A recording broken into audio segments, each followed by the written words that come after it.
अस्सलाम वालेकुम, welcome to TIFFA tricks. ऊप यूजिंग C++ प्लेलिस्ट में एक नई वीडियो के साथ आपकी खिदमत में हाजिर हूँ। लास्ट टाइम हमने डिस्कस किया था कि इंक्रीमेंट ऑपरेटर क्या होता है और आज हम डिस्कस करेंगे कि डिक्रीमेंट ऑपरेटर क्या होता है। डिक्रीमेंट ऑपरेटर को हम किसी भी वेरिएबल की वैल्यू को एक का डिक्रीज़ देने के लिए या उसकी वैल्यू में से एक को माइनस करने के लिए इस्तेमाल करते हैं। डिक्रीमेंट ऑपरेटर का जो सिंबल है वो डबल डैशेस या दो दफ़ा माइनस का साइन लिखना होता है, तो ये डिक्रीमेंट ऑपरेटर का सिंबल है। ये एक यूनिटरी ऑपरेटर है और ये एक सिंगल वेरिएबल के साथ वर्क करता है। और डिक्रीमेंट ऑपरेटर जो है वो किसी कांस्टेंट या एक्सप्रेशन की वैल्यू को डिक्रीज़ नहीं कर सकता। फॉर एग्जांपल लेट्स सपोज ए कोई वेरिएबल है और उसके साथ अगर आप डिक्रीमेंट ऑपरेटर लगाते हैं, या एक्स कोई वेरिएबल है और उसके साथ आप डिक्रीमेंट ऑपरेटर लगाते हैं, तो ये एक वैलिड स्टेटमेंट होगी। लेकिन अगर कोई 10 है वैल्यू जो कि कांस्टेंट वैल्यू है, ज़ाहिर है, उसके साथ अगर आप डिक्रीमेंट ऑपरेटर लगाएंगे तो ये एक आपकी इनवैलिड स्टेटमेंट होगी। या अगर आपके पास कोई एक्सप्रेशन है a+b और उसके बाद आप डिक्रीमेंट ऑपरेटर लगाते हैं, या आप पहले डिक्रीमेंट ऑपरेटर लगा देते हैं और उसके बाद एक्सप्रेशन होता है, तो ये भी जो है वो इनवैलिड है, क्योंकि हमने ये कहा है कि ये जो है डिक्रीमेंट ऑपरेटर ये कांस्टेंट्स या एक्सप्रेशंस पे काम नहीं करता। डिक्रीमेंट ऑपरेटर को हम टू फॉर्म्स में यूज़ कर सकते हैं। पहली है प्रीफिक्स फॉर्म और दूसरी है post fix form. Prefix form में क्या होता है कि प्रीफिक्स फॉर्म में जो है हम डिक्रीमेंट ऑपरेटर को किसी भी वेरिएबल से पहले लिखते हैं, या आप रफ लैंग्वेज में ये समझ सकते हैं कि किसी भी वेरिएबल की लेफ़्ट साइड पे जो है वो हम डिक्रीमेंट ऑपरेटर लिख देते होते हैं।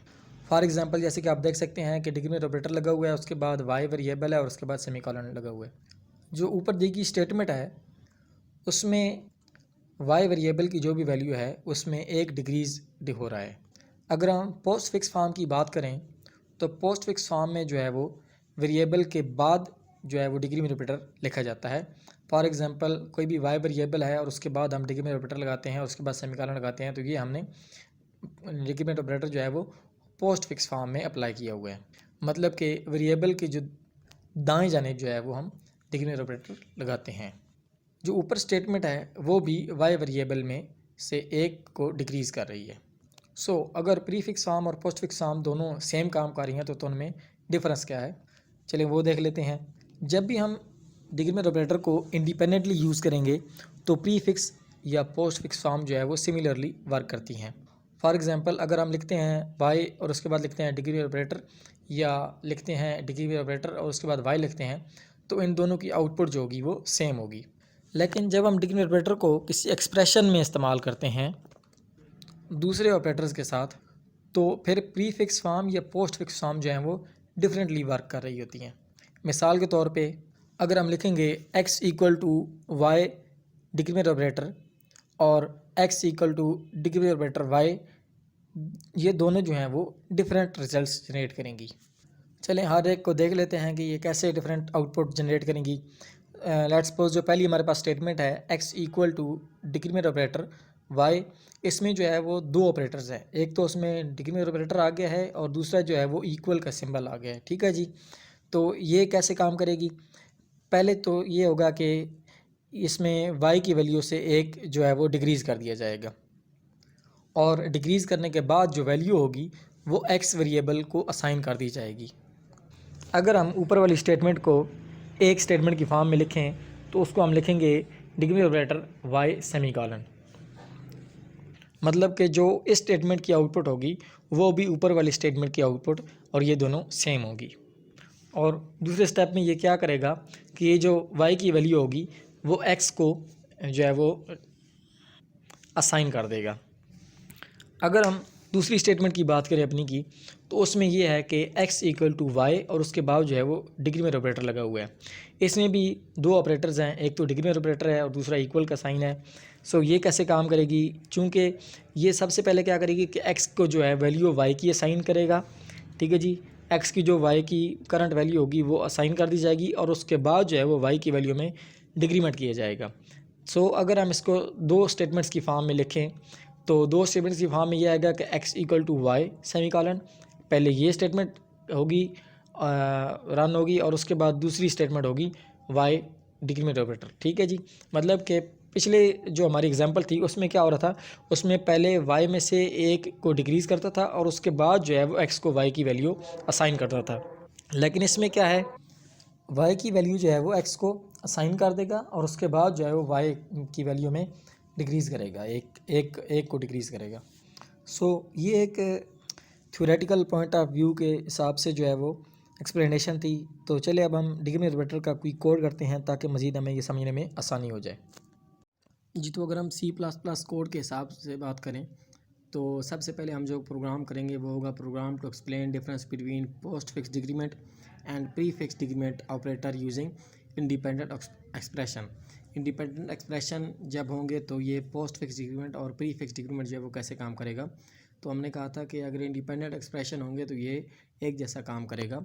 सो चलें देख लेते हैं। सबसे पहले हमने हैश इंक्लूड स्ट्रीम लिख लिया, उसके बाद यूजिंग नेम स्पेस std लिख लिया, उसके बाद इंट मेन फंक्शन आ गया जनाब। उसके बाद मैं 4 वेरिएबल डिक्लेयर कर लेता हूँ a b x और y, ठीक है जी, और चारों को मैं 0 की इक्वल कर लेता हूँ।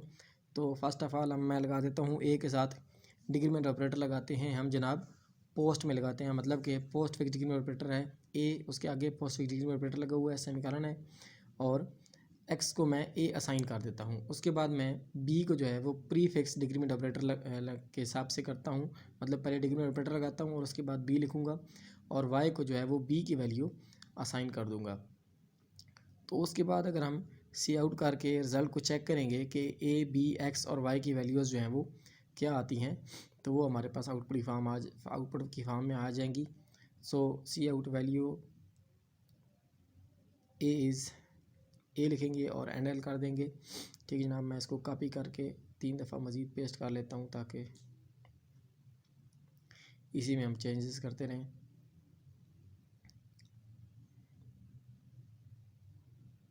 ये हमने एक्स कर लिया। नेक्स्ट जो है हम इसको जनाब बी कर लेते हैं। यहाँ पे भी हमने बी वेरिएबल लिख दिया और एक लाइन और लिखते हैं और यहाँ पे ए हो गया, एक्स हो गया, बी और नहीं यहाँ पे वाई लिख देंगे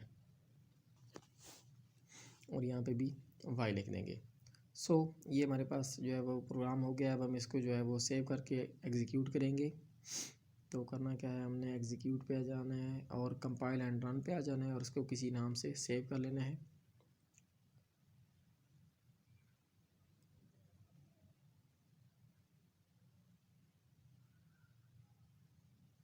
तो जनाब इसकी वैल्यू अब देखें क्या आनी चाहिए। ए में डिक्रीमेंट ऑपरेटर लगाएगा तो पहली जो हमारी तीसरी लाइन बन रही है, पहली लाइन जिसमें हमने दूसरी लाइन जिसमें हमने ए बी एक्स और वाई को 0 के इक्वल किया, उसकी नीचे वाली जो लाइन है उस वो 1 को क्या कर देगी, -1 कर देगी।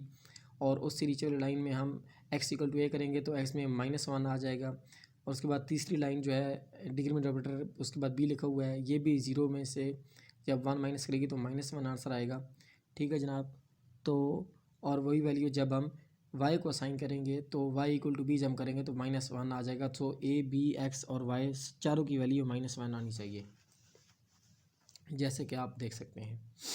ठीक है जनाब, ए की वैल्यू हमारे पास आ गई है -1, एक्स की वैल्यू आ गई है -1, बी की वैल्यू आ गई है -1 और वाई की वैल्यू आ गई है -1। तो ये था जब आप इंडिपेंडेंट एक्सप्रेशंस को यूज़ करते हैं, उसके हिसाब से आप इस तरह जो है वो देख सकते हैं कि इंडिपेंडेंट एक्सप्रेशन जब होते हैं तो ये प्री फिक्स डिक्रीमेंट और पोस्ट फिक्स डिक्रीमेंट एक जैसा काम करते हैं।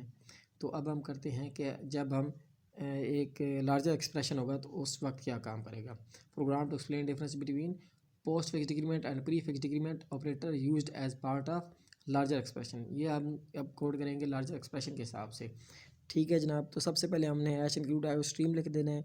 उसके बाद हम लिखेंगे यूजिंग नेम स्पेस std, उसके बाद हम मेन फंक्शन लिख देंगे, इंट मेन कर देंगे, यहाँ पे कर्ली ब्रेसेस आ जाएंगी। सो यहाँ पे भी उसी तरह हमने 4 वेरिएबल जो है वो डिक्लेयर कर लेने हैं, ए बी एक्स वाई, और इनको हमने 0 की इक्वल कर लेना है। A equal to B equal to X equal to Y equal to 0, मतलब चारों की वैल्यू जो है वो इनिशियल के हमने कर दिया, एक वैल्यू हमने असाइन कर दिया 0। सो बी इक्वल टू मैं कर देता हूँ ए और उसके बाद हम मैं डिक्रीमेंट ऑपरेटर लगाऊंगा। इसको हम क्या करेंगे, ये एक किस्म का पोस्ट फिक्स डिक्रीमेंट ऑपरेटर हमने लगाया है। और वाई में मैं क्या कर देता हूँ डिक्रीमेंट ऑपरेटर एक्स, मतलब यहाँ पे हमने प्री फिक्स डिक्रीमेंट ऑपरेटर लगाया है। तो अब हम देखेंगे कि जो है वो B equal to A decrement operator semicolon और Y equal to decrement operator X, इसमें क्या फ़र्क होगा। तो हमने 4 स्टेटमेंट्स लिख देनी है। Cout the value of A is, ठीक है जी। उसके बाद आगे वेरिएबल नेम, उसके बाद एंड एल लिखेंगे ताकि हमारी आउटपुट नई लाइन पे आए, अगली आउटपुट। सो यहाँ पे इसको मैं मज़ीद 3 दफ़ा पेस्ट कर देता हूँ और उसमें मैं वेरिएबल के नेम चेंज कर दूँगा, ठीक है जनाब। तो चलें देख लेते हैं। यहाँ पे ए आ गया, बी आ गया, एक्स आ गया और वाई आ गया। आगे यहाँ पे वेरिएबल नेम यहाँ पे चेंज कर देते हैं, बी, एक्स और वाई। सो चलिए देखते हैं यहाँ पे क्या फ़र्क पड़ता है। ये जो है वो एक्सप्रेशन में, लार्जर एक्सप्रेशन में इसका यूज़ हम देखेंगे, तो यहाँ पे फ़र्क पड़ना चाहिए, ठीक है जनाब। तो इंडिपेंडेंट एक्सप्रेशन में हमने देखा था कि कोई फ़र्क नहीं पड़ता प्री फिक्स और पोस्ट फिक्स का, लेकिन यहाँ पे आप देख सकते हैं जैसे कि यहाँ पे आउटपुट में फ़र्क पड़ता है, ठीक है जनाब। तो यहाँ पे क्या फ़र्क पड़ा है कि हमने क्या कहा है कि B equal to A degree operator, ठीक है जी। बी की वैल्यू में ए की वैल्यू जो है वो करंट वो सेव करेगा, मतलब बी इक्वल टू 0 करेगा और उसके बाद ए की वैल्यू में डिक्रीमेंट लगाएगा। बी की वैल्यू हमारे पास क्या आई है, 0 आई है और ए में डिक्रीमेंट ऑपरेटर लगाया, -1 हो गया। उसके बाद जो हमने Y equal to decrement operator X, इसमें क्या करेगा कि पहले एक्स में डिक्रीमेंट करेगा, 0 से इसकी वैल्यू क्या होगी जाएगी -1 और उसके बाद जो है वो एक्स की जो नई वैल्यू आएगी वो वाई को असाइन करेगा। तो वाई को जब ये वैल्यू एक्स की नई वैल्यू असाइन करेगा तो वो क्या है, -1। सो ये भी -1 आ जाएगी। सो ये एक सिंपल सा प्रोग्राम था जिसमें हमने अपना ये जो है प्री फिक्स और पोस्ट फिक्स डिक्रीमेंट ऑपरेटर में फ़र्क देखा है। वीडियो देखने के बहुत बहुत शुक्रिया। अपना बहुत ख्याल रखिएगा। अल्लाह हाफिज़।